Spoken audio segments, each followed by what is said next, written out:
네, YTN 라디오 생생경제학과 함께하고 계십니다. 재테크 초보들을 위한 부자 습관을 알기 쉽게 알려드립니다. 개념 있는 경제생활.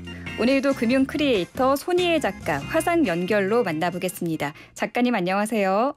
네, 안녕하세요. 손희애입니다. 네, 반갑습니다. 오늘은 어떤 주제 갖고 오셨나요?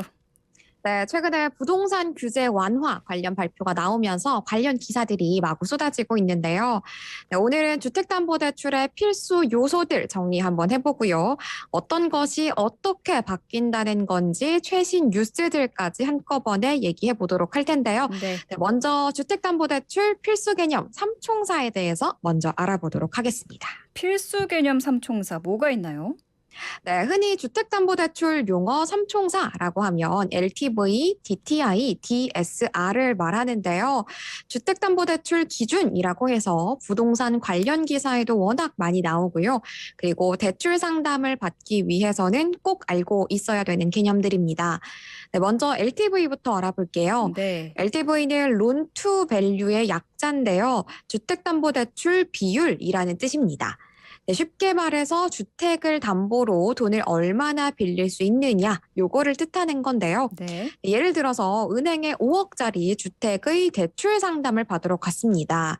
그런데 은행원이 네, 안녕하세요 고객님, 이 주택에 대해서는 LTV가 40% 적용됩니다 라고 하면 얼마를 빌릴 수 있는 것 같으세요? 2억 아닌가요? 맞습니다. 네, 2억을 빌릴 수 있다라는 건데요. 네. 네, 이것처럼 LTV 숫자가 높아지면 높아질수록 대출을 받을 수 있는 금액은 많아지고요.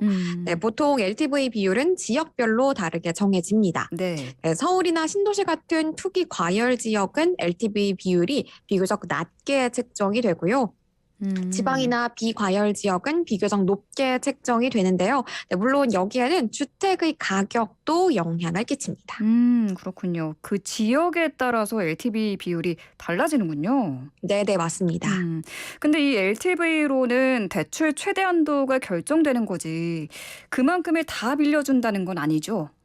네, 맞습니다. 아쉽지만 DTI라는 지표도 충족을 해야 되는데요. 네. 이 DTI라는 건 Debt to Income의 약자로 총 부채 상환 비율이라는 뜻입니다. 이 DTI는 고객이 1년 동안 버는 돈, 즉 연소득에서 대출 원금과 이자를 얼마나 갚느냐, 이걸 따지는 비율입니다. 그래서 한마디로 빌려준 돈을 갚을 능력이 있는 고객인가, 이거를 따져보겠다라는 건데요. 네. 이 DTI는 매년 갚아야 하는 원금과 이자를 연소득으로 나눈 겁니다. 네, 예를 들어서 내 연봉이 3천만 원이고 DTI가 50% 조건이다. 네, 그러면 1년 동안 갚아야 할 주택담보대출 원리금과 기타 대출 이자를 1,500만 원 이내까지만 빌려주겠다라는 겁니다. 네, 그러니까 소득 대비 갚을 수 있는 정도로만 돈을 빌려주겠다라는 얘기니까 이렇게 이 부분에 대해서는 한도를 줄이던가 혹은 상환 기간을 늘리던가 선택을 해야 되는 부분인 거죠. 그렇군요. 나머지 다른 한 가지는 뭔가요? 네, 마지막으로 DSR이 남았습니다. LTV 그리고 DTI보다 훨씬 더 강화된 지표, 즉 끝판왕이라고 부를 수 있겠죠. 이 DTI는 주택담보대출 원리금이랑 기타 대출의 이자만 다뤘었거든요.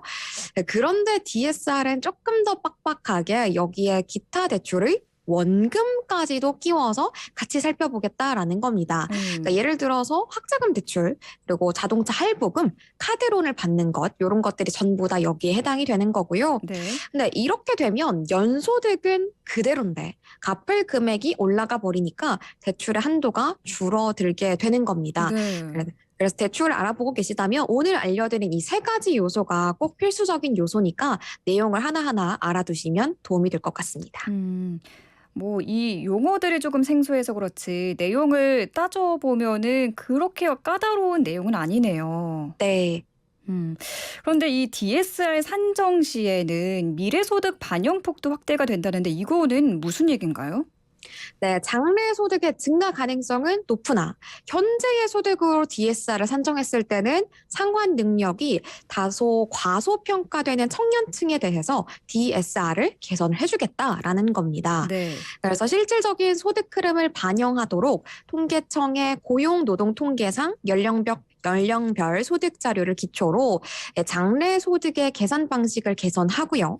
그리고 장래 소득 산출할 때 차주가 유리한 만기를 선택할 수 있도록 하겠다라는 계획인 건데요. 일단 현재는 만기를 최대 20년으로 제한을 하고 있는데 앞으로는 장래 소득을 산정할 때 20년 또는 실제 만기 중에서 차주에게 유리한 방안을 선택할 수 있도록 하겠다라는 겁니다. 네. 그럼 이번에는 완화된 규제에 대해서 좀 이야기를 해볼게요. 네. 이번에 규제가 좀 완화가 돼서 좀 희망이 보인다. 희망을 품을 수 있는 분들이 많아졌을 것 같은데 어떤가요? 네, 말씀하신 대로인데요. 다만 모든 분들에게 희망을 줄 수 있다라고 얘기할 수 있는 건 아니고요. 네, 이번 규제 완화가 희망이 될 수 있는 분들도 있고 또 기존의 규제를 그대로 적용받는 분들도 있고 조금 나뉩니다. 네. 네, 우선 생애 최초로 주택을 구입하시는 분들에게는 확실히 희소식입니다. 네, 대출 규제가 굉장히 많이 완화가 되는데요. 앞서서 설명드린 LTV를 생애 최초로 주택을 구입하시는 분들에 대해서는 80% 적용을 해주겠다라고 정부가 발표를 한 겁니다. 더 많이 빌려주겠다라는 거죠. 네, 맞습니다. 네, 기존에는 투기 지역 그리고 투기 과열 지역 등 규제 지역에 대해서 40%에서 50% 수준으로 LTV가 적용이 됐었는데요. 네, 서민 실수요자 요건이 해당이 된다고 하더라도 최대 50%에서 70% 정도의 수준으로 LTV가 책정이 됐었습니다. 네.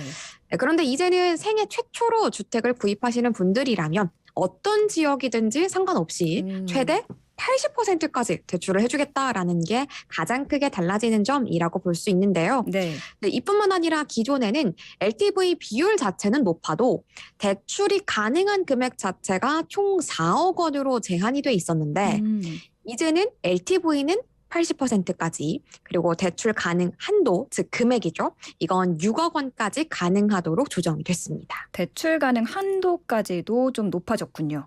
네, 맞습니다. 그럼 이렇게 바뀐 내용은 언제부터 적용이 되죠? 네, 일단 기사화된 내용들을 살펴보면 3분기 중 혹은 7월 중 이렇게만 표기가 돼 있는 상황입니다. 네. 그래서 아직은 정확한 날짜가 나온 건 아니고요. 네, 다만 관련 법이 개정이 돼야 되는 상황이기 때문에 이 같은 절차들을 고려를 해본다면 적어도 7월 중순쯤부터 적용될 확률이 높아 보입니다. 7월 중순쯤부터. 네. 그럼 말씀하신 이 생애 최초라는 게 말 그대로 내 집을 처음 사는 사람들은 예외 없이 다 해당이 되는 건가요? 네, 이 부분에 대해서는 정말로 단 한 번도 본인의 명의로 주택을 산 적이 없는 사람들로 구성이 된 세대여야 되는데요. 예를 들어서 부부라면 실거주는 부부가 별도로 한다고 하더라도 한 세대로 간주합니다. 네, 뿐만 아니라 공동 명의의 경우에도 집을 소유했던 것으로 간주를 하는데요. 그렇군요. 네, 단 한 번이라도 주택 구매에 대한 지분을 갖고 있었다면 생애 최초로 보지 않겠다라는 얘기입니다. 이것뿐만 아니라 소형 주택 역시 모든 주택에 해당이 되기 때문에 생애 최초 주택 구입자에서 제외가 되는 거고요.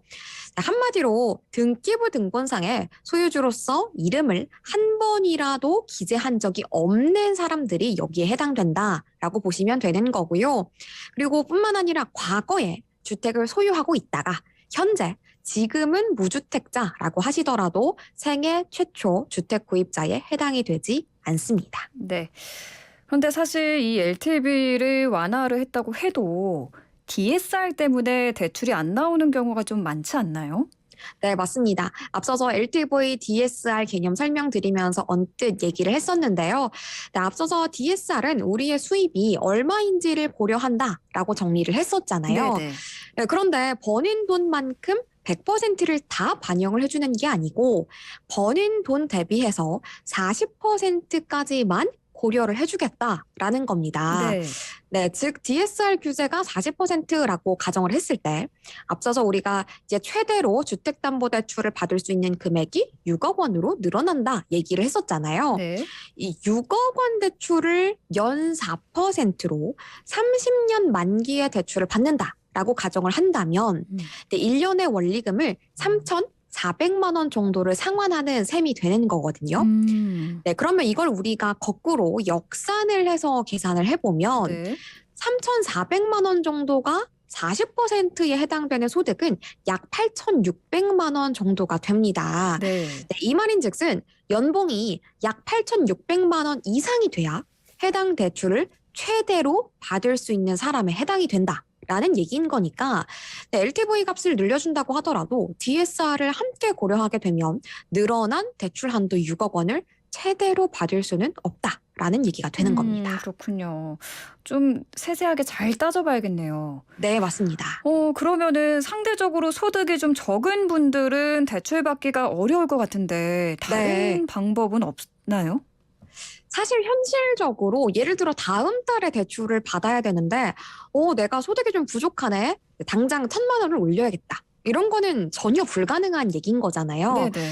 네, 그렇기 때문에 이런 경우에는 만기를 연장하는 방법이 있습니다. 만기를. 네, 맞습니다. DSR은 1년 동안 원리금을 얼마나 상환하는가. 그러니까 소득 대비 비율이 너무 큰 것은 아닌가.